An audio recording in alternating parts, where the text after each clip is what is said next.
This is the difficult part of this video briefing for us as Planet X researchers, because we really do understand how these various different Planet X flyby scenarios could work out.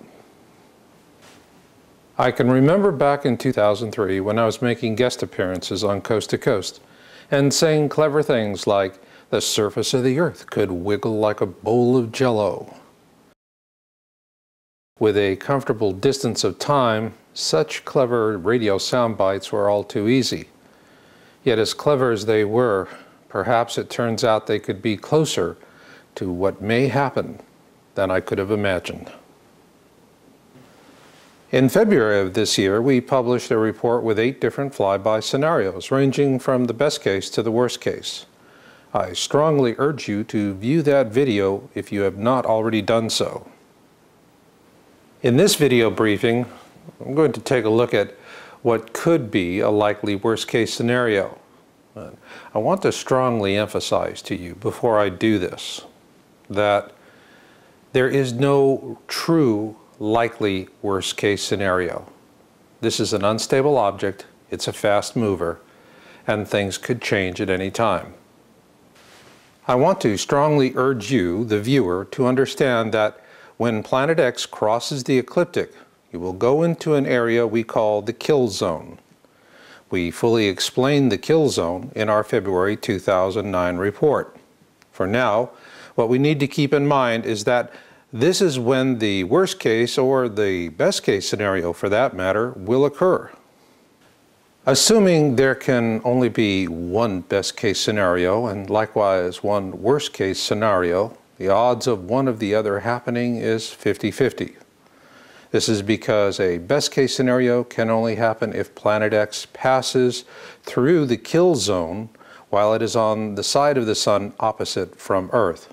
However, if Planet X passes through the kill zone while it is on our side of the Sun, then that is when the most likely worst case scenario will occur.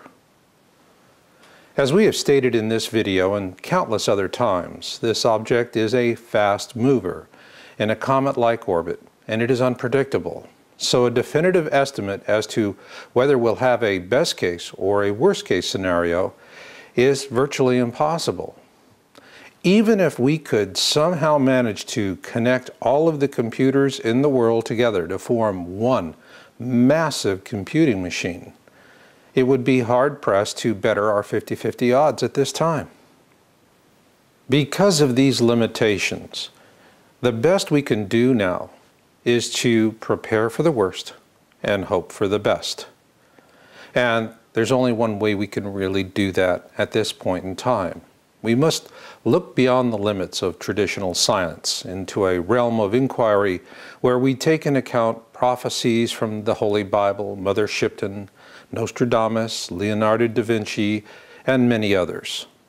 Taken all together, what we see is a recurring pattern consistent with the pole shift prophecy of the sleeping prophet, Edgar Cayce. With this in mind, we've watched the trailers for the forthcoming 2012 movie by Sony with great interest. While there is nothing in the trailers to explain how these events come about, what we see as Planet X researchers is very clearly an Edgar Cayce pole shift. So if you really want to know what the worst case scenario would be, then go watch the movie. And yes, keep in mind it is Hollywood, and that they are taking creative license, and they tend to exaggerate things. However, when we look at it, at least from what we see from the trailers, it's a spot-on Edgar Cayce pole shift, complete with mega tsunamis, superquakes, and supervolcano eruptions. One thing we've noticed with Sony's 2012 movie trailers is that they open with this really ominous 2012 Mayan prediction. Well, the Maya were telling us something much more than that. Yes, it's the end of an era, but it's also the beginning of a new era. And let's keep that in mind as we look at what could be a possible worst-case scenario for 2012 and beyond.